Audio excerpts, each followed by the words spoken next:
Si tu souhaites en tirer un maximum de bénéfices de tous les contenus que je propose et également mettre en application facilement, pas à pas, avec toutes les astuces que je te donne à travers mes podcasts, mes vidéos et plein d'autres contenus, je t'invite à aller regarder le guide de contenu BDO que je propose, qui est le lien en tout premier dans la description de cet épisode de podcast. Et sinon, je te souhaite un très bon épisode. À très vite. Ciao. Et salut à toi, bienvenue dans ce nouvel épisode du podcast Nourris ta santé. Aujourd'hui, on va parler, et c'est le deuxième épisode sur le cuivre, de où est-ce qu'on trouve le cuivre dans l'alimentation et de est-ce que la population est généralement à risque de déficience en cuivre. Je t'invite vraiment à l'écouter l'épisode de la semaine dernière où je parle du cuivre et de ses rôles dans le corps. Si t'es pas encore allé l'écouter, parce que ça a beaucoup plus de sens de l'écouter avant d'écouter celui-ci pour vraiment comprendre la raison pour laquelle tu dois faire attention à tes taux de cuivre. Donc je vais parler du coup dans cet épisode de, on va dire, trois un petit peu parties. Déjà il y a la partie, est-ce que globalement c'est où est-ce qu'on le trouve au final, le cuivre dans l'alimentation. Également comment est-ce qu'il a absorbé et après est-ce que en général la population manque de cuivre ou pas. Et je vais un petit peu parler de la déficience et également de certains marqueurs parfois qui peuvent montrer ou pas qu'on est en déficience ou pas. Donc déjà le cuivre globalement, où est-ce que on le trouve dans l'alimentation? Parce que c'est vrai que vu que le cuivre, on pense tout de suite au métal qu'on connaît, c'est-à-dire vraiment les objets en cuivre, on a du mal à imaginer où est-ce qu'on pourrait le trouver dans l'alimentation. Donc même si peut-être que de nom ça paraît être un micronutriment qui est difficile à trouver dans l'alimentation, au final c'est vraiment un des micronutriments les plus présents dans l'alimentation, c'est-à-dire que l'avantage du cuivre c'est qu'il est présent dans énormément de sources différentes et qu'il est également présent en de plutôt bonnes quantités dans beaucoup de sources.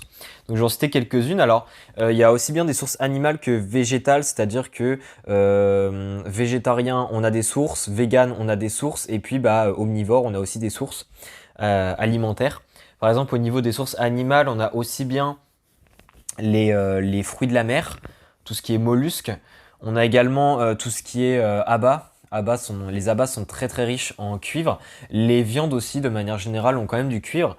Et puis, il y a également d'autres poissons. Les poissons, on en a un petit peu, mais c'est plutôt les fruits de mer qui en ont généralement. Au niveau des sources végétales, je vais y arriver. On a pas mal de légumes, tout ce qui est champignons. Également pommes de terre. Alors les pommes de terre, on les considère souvent comme féculents, mais là je les considère exprès comme légumes pour parler un petit peu comme ça. Mais c'est aussi présent du coup dans les légumineuses, donc tout ce qui est haricots, tout ce qui est lentilles, et également différentes noix. Donc par exemple tout ce qui est cacahuètes, tout ce qui est noix de pécan, il y en a beaucoup. Donc c'est très calorique aussi les noix, mais en termes même dans une portion, on va dire, pratique, c'est-à-dire 20-30 grammes de noix, on a quand même une très bonne proportion de cuivre. Et enfin, on en a aussi dans certains fruits. Alors ça dépend, mais par exemple, le citron et les raisins ont quand même un taux de cuivre qui n'est pas à négliger. Donc tout ça fait que le cuivre, c'est quand même quelque chose qu'on a facilement des taux bons en cuivre. Alors les féculents, ça dépend. Au niveau des céréales, ça dépend. Les taux de cuivre, c'est extrêmement variable. Donc je peux pas dire non plus que c'est riche en cuivre. Mais globalement, le cuivre, voilà, c'est quelque chose qui est quand même présent pas mal dans l'alimentation, c'est assez varié. Au niveau de l'eau, on peut pas trop considérer que l'eau est riche en cuivre. C'est même généralement quand l'eau peut même être très riche en cuivre, et ça c'est vraiment un problème de normes au niveau de où est-ce qu'on boit l'eau, notamment l'eau du robinet. Si les normes sont pas respectées, il y a déjà eu des cas de toxicité du cuivre. Je vais en reparler un petit peu après de la toxicité, mais effectivement, le cuivre, comme un peu tous les métaux, sélénium, j'en ai déjà parlé dans les épisodes sur le sélénium, mais vu que c'est un métal, il peut aussi être toxique. On peut vite en consommer de trop. Et du coup, effectivement, l'eau peut vite être très riche en cuivre. Aussi bien, ça peut être des fois dû juste à la plomberie, c'est-à-dire que si la plomberie est très très mal, comment on dit ça, entretenue, voilà, dans même la maison, chez quelqu'un, etc., ça peut, avec la dégradation des tuyaux de plomberie, etc., augmenter la quantité de cuivre dans l'eau et ça peut vite devenir toxique. Mais après, ça dépend aussi de d'autres cas. Et aussi, il y a d'autres choses qui peuvent affecter le taux de cuivre. Donc c'est pour ça que j'ai dit que c'est très variable, notamment dans les céréales. C'est que au niveau des bactéricides, des fongicides, etc., qui sont utilisés pour l'agriculture, donc pour lutter contre les micro-organismes, tout ce qui est bactéries, les champignons, les choses comme ça, eh bien il y a certains bactéricides, des produits en fait qui sont riches en cuivre. Et au final, ça fait que les aliments qui poussent à ces endroits-là, qui sont cultivés plutôt, je cherchais le terme, donc c'est-à-dire les céréales, les fruits et les légumes peuvent vite avoir de beaucoup plus hauts taux de cuivre. Donc c'est pour ça que c'est assez variable et ça dépend, on va dire, de comment est-ce qu'on fait pousser euh, les aliments, et également la zone géographique peut jouer, hein. C'est-à-dire que les sols, ils sont plus ou moins riches en cuivre, c'est un peu comme le sélénium, hein, que j'en ai parlé beaucoup plus en détail dans les épisodes sur le sélénium, que je t'invite aussi à aller écouter. Mais effectivement, les sols ont aussi un rôle sur la concentration en cuivre dans les aliments. Mais globalement, au niveau des sources, c'est pas quelque chose de très inquiétant, le cuivre. C'est très très... il y a une très grande variété d'aliments qui sont riches en cuivre, donc ça m'amène, on va dire, au deuxième point de cet épisode, qui est que effectivement, globalement, la population, il y a pas mal d'études, etc., qui ont essayé d'estimer les apports en cuivre au niveau, par exemple, des personnes vivant en Amérique, des choses comme ça, donc les USA, des choses comme ça, et on est tout le temps, la moyenne est en fait au-dessus des besoins recommandés en cuivre, donc on est un... Alors après, ça dépend de la population, mais généralement, on est à un petit peu plus d'un milligramme, si je dis pas de bêtises, si je me rappelle des chiffres, on a 1,2 mg, je crois, alors que les besoins en cuivre, justement, sont en dessous de ça. Donc globalement, c'est pas un micronutriment qu'il faut craindre au niveau de la déficience, ça reste assez rare. Là où ça peut être mené, mais je vais en parler après, au niveau de l'absorption du cuivre, c'est quand on supplémente mal en zinc. Je vais en reparler après. Mais globalement, la déficience reste assez rare, sauf s'il y a vraiment des grosses pathologies au niveau du système digestif qui peuvent mener à une carence. Mais c'est quelque chose quand même qui reste très rare, hein. Après, à part les problèmes de système justement digestif, il y a aussi les chirurgies du système gastro-intestinal qui peuvent très très vite mener à une carence en cuivre. Euh, tout simplement parce que ça fait que après une chirurgie comme ça, les organes ne fonctionnent plus trop correctement pendant un petit temps et du coup l'absorption se fait très très mal, donc ça peut aussi être lié. Et aussi les enfants prématurés peuvent aussi avoir une déficience en cuivre beaucoup plus... Enfin, qui peut être très facile à avoir à la naissance parce que c'est durant le troisième semestre, pas semestre du coup, mais trimestre de la grossesse que généralement le fœtus va avoir vraiment son apport en cuivre, c'est-à-dire que la mère va apporter du cuivre au fœtus. Et du coup, chez les enfants qui naissent plus tôt, cette phase d'apport en cuivre n'est pas achevée et ça fait qu'ils ont des taux de cuivre beaucoup plus bas généralement. Donc ça, c'est aussi intéressant à savoir. Mais globalement, voilà. Et sinon aussi, pour vite fait finir sur l'aspect nourrisson, il faut faire attention aussi chez les enfants. Ça dépend comment ils sont nourris, comment ils sont allaités, parce que si c'est allaité avec du lait de vache, alors déjà si on allaite avec du lait de vache, c'est qu'on ne fait pas les choses correctement. Mais le lait de vache est très pauvre en cuivre. Donc si par exemple ça arrive, même si normalement ça ne devrait pas arriver, effectivement l'enfant est à très haut risque de carence aussi en cuivre. Mais globalement, sinon, à part ça, la déficience est rare. Et pour parler un peu de la toxicité peut vite arriver dans le cas de contamination de boissons. C'est généralement ça qui se passe. C'est qu'il y a déjà eu des cas dans certains pays où il y a eu une contamination de boissons avec du cuivre. Donc la première raison, c'est comme je l'avais expliqué tout à l'heure, c'est par exemple une plomberie mal entretenue. Ça peut vite augmenter mais énormément le taux de cuivre dans l'eau et du coup rendre l'eau toxique. Et il y a d'autres cas, hein, c'est par exemple même des boissons, mais autres que l'eau, qui sont stockées dans des contenants notamment faits de cuivre. Si les contenants sont sujets à de l'oxydation, eh bien évidemment on va retrouver énormément de cuivre dans la boisson, donc ça va aussi devenir une boisson contaminée. Mais la toxicité reste quand même assez rare globalement, heureusement d'ailleurs. Mais c'est quand même important d'avoir cette notion-là. Et pour que tu aies un petit chiffre en tête, il faut savoir que pour qu'on soit vraiment à risque de toxicité, il faut aller à plusieurs grammes, hein, 5 grammes, des choses comme ça, de cuivre par jour. Donc, il faut quand même que ça soit répété. Et on peut quand même être amené à des gros risques, la toxicité. C'est-à-dire que si on est au-dessus de... Alors d'ailleurs, je dis grammes depuis tout à l'heure, mais c'est pas grammes, c'est milligrammes, à plus de 5 milligrammes. Mais si on va vraiment très haut, c'est-à-dire à plus de 10 milligrammes par jour de cuivre, on peut quand même arriver à des dommages au niveau des reins. Au niveau du foie aussi. Donc ça peut quand même aller très loin, donc il faut quand même faire attention à ça et toujours faire attention, on va dire, à ce qu'on boit, quoi. en règle générale, mais après dans les pays développés comme nous, ça reste des cas très très rares, donc on n'a pas trop de soucis non plus. Donc ça c'était un peu pour la partie apport. Donc globalement, il n'y a pas trop d'inquiétude à avoir, hein. Comme je l'ai dit, le cuivre est assez safe comme nutriment. Et enfin, je voulais quand même un petit peu parler de l'absorption. Est-ce que l'absorption, comment l'améliorer au niveau du cuivre pour être, on va dire, certain d'avoir de bons taux? Et quels facteurs justement rentrent en contact avec cette absorption et l'inhibent ou alors l'augmentent? Donc il y a quelques petits facteurs, même si le cuivre c'est pas non plus le plus compliqué au niveau de l'absorption. Alors en règle générale, le cuivre déjà au niveau de l'alimentation, il faut compter en moyenne que le cuivre est absorbé entre 30 et 40%.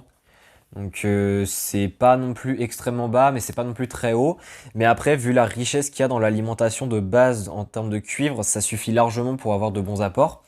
Mais le cuivre, ça fait partie des nutriments, donc comme le magnésium et d'autres nutriments, qui en fait, plus t'en consommes et moins ton corps va augmenter son absorption, c'est-à-dire va se réguler lui-même. C'est-à-dire que par exemple, si tu as des apports très très bas en cuivre, ton corps va exprès augmenter son taux d'absorption du cuivre, qui va aller par exemple vers 60 voire 70%, au lieu de 30 à 40. Et si tu en consommes vraiment des très hauts taux, pour justement, c'est un système d'autodéfense au final, il va aller vers 10% d'absorption. Mais ça n'empêche pas la toxicité. Parce que comme on l'a dit, si par exemple il y a vraiment de très hauts taux de cuivre dans l'eau, même si l'absorption est amenée à 10%, ça suffit quand même à continuer d'en apporter. Et du coup à avoir un apport qui reste trop élevé et mauvais pour la santé. Évidemment, ces 30-40% là, ils sont en partie impacté par différents facteurs. Donc déjà, il y a... alors, on n'a pas les mécanismes, mais il a été prouvé que chez l'homme, une alimentation qui reste quand même assez riche en protéines permet une meilleure absorption du cuivre. Donc on a comparé par exemple dans des études 150 grammes de protéines par jour vs 50 grammes de protéines par jour. Et apparemment, plus de protéines améliorait quand même l'absorption. Sinon, on a plutôt des facteurs limitants. Donc on a, comme je l'ai dit, le zinc. Alors le zinc là, c'est pas le fait de manger du zinc dans les aliments, il n'y a pas à se soucier là-dessus. C'est vraiment à plus grande échelle, c'est qu'en fait on sait juste pas se supplémenter, hein. C'est-à-dire que si on se supplémente à plus de 50 mg de zinc par jour, pendant plusieurs jours, ça va faire que le cuivre ne va quasiment pas du tout être absorbé. Pour la simple et bonne raison que c'est pareil un système d'autodéfense du corps. Mais quand il y a de très hauts apports en zinc, en fait, ton corps va promouvoir la synthèse d'une protéine de liaison qui s'appelle la thionéine plutôt, qui est une protéine en fait qui permet de se lier. Donc elle est fabriquée, donc elle n'est pas fabriquée au sein du système digestif, mais après elle va au niveau du système digestif. Et cette protéine-là, en fait, elle a pour but de se lier aux différents métaux, donc les métaux lourds, dont fait partie le cuivre, mais dont fait partie aussi le zinc, le cadmium, etc. Se lier aux métaux lourds pour éviter qu'ils soient absorbés. En fait, cette protéine-là va se lier aux métaux, pardon, et après elle va excréter directement du corps. Donc en gros, elle va empêcher à ces métaux lourds d'être absorbés. Et de base, ça a un but, vu que cette protéine-là, elle se produit quand il y a de trop apports en zinc, en fait, le but, c'est pour éviter d'amener une toxicité et de lutter contre ce taux de zinc très élevé. Et le problème en fait c'est que même si c'est le zinc concrètement qui est concerné, eh bien ça va aussi impacter le cuivre. Le cas inverse peut aussi être produit, c'est-à-dire que si on consomme énormément de zinc sous forme de supplément, ça peut aussi inhiber énormément de cuivre sous forme de supplément, ça peut aussi inhiber le zinc. Mais ce cas-ci est très rare parce que en termes de proportion dans l'alimentation et même dans les suppléments, le zinc est tout le temps de plus grosse quantité que le cuivre. C'est très rare que ça soit l'inverse, donc c'est pour ça que généralement on parle plutôt du zinc qui poserait problème pour le cuivre. Alors c'est généralement quand on ne sait pas se supplémenter comme ça en zinc et qu'on fait des fausses manips de dose, hein, c'est le cas de le dire, on appelle ça des carences secondaires de cuivre. C'est-à-dire que les carences secondaires de cuivre, c'est reconnu que c'est un problème de dosage d'une supplémentation en zinc. Donc voilà un peu pour ce point-là. Et sinon, il y a deux autres points aussi, c'est l'acide phytique. Donc là, c'est comme le magnésium, c'est comme les ions bivalents au final, hein, le calcium, etc. Donc l'acide phytique qu'on retrouve dans les céréales, s'il y en a beaucoup trop dans l'alimentation, c'est normal qu'il y en ait, mais s'il y en a beaucoup trop, ça va se lier au cuivre et ça va empêcher son absorption. Et enfin, on a aussi certaines fibres. Si pareil, on a vraiment de trop apports en fibres et qu'on a un apport en zinc qui reste limité, ça peut poser problème aussi. Donc c'est toujours important de le savoir. Et il y a aussi certaines réactions au niveau des produits, donc la réaction de Maillard notamment, qui peuvent être faits au niveau de certains aliments. Alors ça c'est beaucoup plus détaillé, mais c'est une réaction d'oxydation en fait au sein de l'aliment, et ça peut aussi venir perturber les taux de cuivre, l'absorption du cuivre notamment, de manière plus indirecte. Mais globalement, il faut se dire que le cuivre ça reste quand même un minéral, même s'il y a quelques interactions au niveau de l'absorption et que l'absorption reste à 30-40%, c'est quelque chose qui ne va pas nous empêcher d'avoir de bons taux de cuivre. Donc c'est pas quelque chose à s'inquiéter. C'était plutôt, on va dire, d'un point de vue culture générale que je disais les infos que je viens de dire. Et sinon, pour finir, je vais juste parler vite fait du devenir du cuivre avant d'être utilisé pour les différentes fonctions qu'il a, donc ce qu'on a parlé dans l'épisode 1. Je vais parler un peu du stockage vite fait du cuivre, où est-ce qu'on le trouve dans le corps, etc. C'est toujours intéressant de le savoir. En cas par exemple de pathologie à un certain organe, le simple fait qu'on sache que cet organe-là, par exemple, on a une pathologie, il est riche en cuivre, c'est toujours important pour peut-être se dire j'ai peut-être un risque de carence. Donc au niveau du stockage, donc le cuivre il est présent dans les tissus à 85% et il est réparti principalement entre les os et les muscles. Donc le restant de ces 85%, c'est le foie. Donc il faut comprendre en fait que le foie, c'est l'organe le plus concentré en cuivre, mais c'est pas le plus riche en cuivre. C'est pas lui qui a la plus grosse proportion de cuivre. C'est-à-dire que d'un point de vue concentration, oui, c'est largement le foie, mais vu qu'on a beaucoup plus d'os en termes de kilos et beaucoup plus de muscles en termes de kilos, même si la concentration est moins élevée, en fait, on a au final beaucoup plus de cuivre quand même dans ces organes-là. Ça, c'est juste une petite aparté. Sinon, le restant, alors il y a 6% environ qu'on considère dans le sang, donc dans ces 6%, il y en a 90, c'est la céruloplasmine, dont j'ai parlé dans l'épisode 1. Et enfin, on en a 9%, donc les restants, c'est dans le cerveau. Donc j'en avais parlé notamment dans l'épisode 1 que le cuivre avait un rôle au niveau du cerveau, que ce soit lié à la production d'un neurotransmetteur, mais aussi à la production de myéline, importante pour les neurones. Et il a aussi évidemment un rôle d'antioxydant, globalement, le cuivre. Donc voilà un petit peu pour le cuivre, globalement. J'ai pas grand chose à rajouter, je pense avoir fait le tour. Au niveau des suppléments, ça sert à rien que j'en parle parce que il y a certains suppléments, il y a par exemple donc il y a différentes formes qui sont utilisées selon les cas. Il y a du sulfate de cuivre par exemple qui est utilisé parfois. Il y a également d'autres formes qui sont utilisées. Mais la supplémentation, c'est pas quelque chose vraiment que quelqu'un de lambda a besoin de faire. C'est vraiment pas conseillé pour le coup. Donc il n'y a pas besoin de trop s'informer là-dessus. Et globalement, tu sais un peu tout maintenant ou du moins t'en sais largement suffisamment sur le cuivre à travers ces 2 épisodes pour être à l'aise avec ce micronutriment, même si, comme tu l'as vu, bien qu'il soit important pour la santé et pour le sportif aussi, c'est un micronutriment, on va dire, où il faut pas trop se prendre la tête avec par rapport à d'autres. Donc c'est plutôt une bonne nouvelle. Et en tout cas, si ces 2 épisodes-là t'ont plu, n'hésite pas à laisser une note, à laisser un commentaire. Et puis on se dit à très vite pour de prochains épisodes. Allez, ciao.